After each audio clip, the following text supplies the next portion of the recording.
On the 25th of June 1950, North Korea invaded South Korea following clashes along the border of the two countries.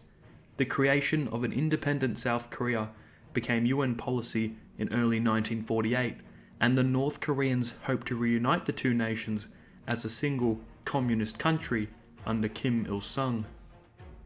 This was supported by two major communist powers, China and the Soviet Union, whereas the United States and the United Nations supported a democratic and capitalistic South Korea. In the year 1910, Imperial Japan annexed Korea, where it ruled for 35 years until Japan's surrender at the end of the Second World War. Following the war, the United States and the Soviet Union divided Korea along the 38th parallel into two zones. The Soviets administered the North and the Americans administering the South.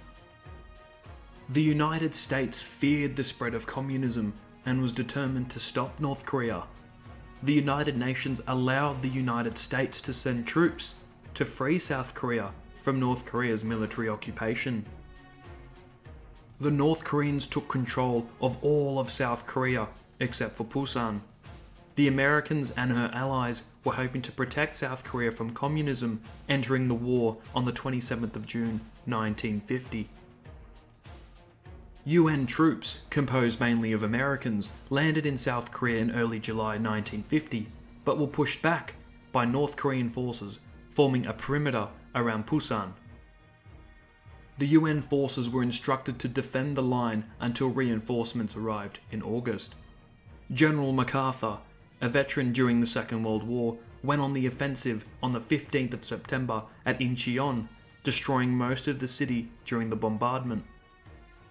The North Koreans were pushed back over the 38th parallel, with Seoul and South Korea now being recaptured by the United States. The United States President, Harry Truman, feared Chinese support for North Korea, therefore mobilizing troops on the 7th of October 1950. 4 days later, the United Nations captured Pyongyang, the capital of North Korea, and the Yalu River, which bordered Communist China. This made the Chinese furious with the United Nations. In response, the Chinese deployed a force of 250,000 troops.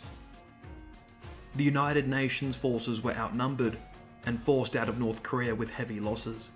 By January 1951, the North Koreans in China had recaptured Seoul. General MacArthur wanted to use an atom bomb on China and was dismissed by President Truman, who wanted to continue a policy of containment. In June 1951, more UN troops were sent to Korea. They drove out the North Koreans to the 38th parallel and stabilized the region. This created a stalemate and the two sides began peace talks. But both sides failed to compromise, with the Americans and the Soviet pilots continuing fighting in the air. General Dwight D. Eisenhower became president in 1953 and wanted to end the Korean War. After 2 years of negotiation, an armistice was signed on the 27th of July 1953. The Korean War was bloodied, with nearly 5 million people losing their lives. The war ended on the 27th of July 1953 in Panmunjom, setting up a demilitarized zone that is still present today.